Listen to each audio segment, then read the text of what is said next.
ಸಂತ್ರಸ್ತನೊಬ್ಬ ಬಿಟಿಡಿಎ ಅಧಿಕಾರಿಗೆ ಚಪ್ಪಲಿಯಿಂದ ಹೊಡೆದ ಘಟನೆ ಬಾಗಲಕೋಟೆಯಿಂದ ವರದಿಯಾಗಿದೆ. ಹಲವು ಸಮಯದಿಂದ ಅಲೆದಾಡಿ ಸುಸ್ತಾದ ಸಂತ್ರಸ್ತ ಕೊನೆಗೆ ತಾಳ್ಮೆ ಕಳೆದುಕೊಂಡು ಸೋಮಾರಿ ಅಧಿಕಾರಿಗಳಿಗೆ ಹಾಗೂ ಸರ್ಕಾರಕ್ಕೆ ಬಿಸಿ ಮುಟ್ಟಿಸಿದ್ದಾನೆ. ಅಲ್ರಿ, ಜನರು ಎಷ್ಟು ಅಂತ ಸಹಿಸ್ತಾರೆ? ರಾಜ್ಯದ ಚುಕ್ಕಾಣಿ ಹಿಡಿಯುವ ನಾಯಕರು ತಮ್ಮ ಕುರ್ಚಿ ಗಟ್ಟಿಗೊಳಿಸು ಬ್ಯುಜಿಯಾದರೆ ಇದನ್ನೇ ಬಂಡವಾಳ ಮಾಡಿಕೊಂಡ ಅಧಿಕಾರಿಗಳು ಸೋಮಾರಿತನ ಮೈಗೂಡಿಸಿಕೊಳ್ಳುತ್ತಿದ್ದಾರೆ. ಇದಲ್ಲದೆ ಜಿಲ್ಲೆಯಾದ್ಯಂತ ಅಧಿಕಾರಿಗಳ ಬಗ್ಗೆ ಸಾರ್ವಜನಿಕರು ಅಸಹ್ಯ ಪಡುವಷ್ಟರ ಮಟ್ಟಿಗೆ ಅಧಿಕಾರಿಗಳು ಬೇಸರ ಮೂಡಿಸಿದ್ದಾರೆ. ಇತ್ತೀಚಿನ ಘಟನೆ ನೋಡಿ ಕೆರೂರ್ ಪಿಎಸ್ಐ ಲೋಕ ಬಲೆಗೆ ಬಿದ್ದರೆ ಜನರು ಪಟಾಕಿ ಹೊಡೆಯುತ್ತಾರೆ ಅಂದ್ರೆ ಏನರ್ಥ?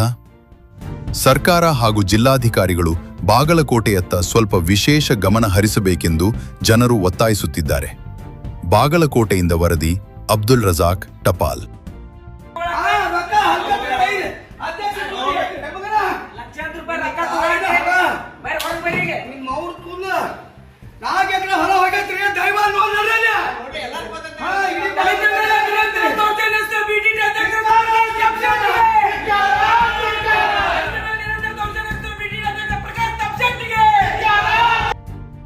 ಕ್ಷಣ ಕ್ಷಣದ ಸುದ್ದಿಗಾಗಿ ನೋಡ್ತಾ ಇರಿ ಟಿವಿ 10 ಕನ್ನಡ ನ್ಯೂಸ್.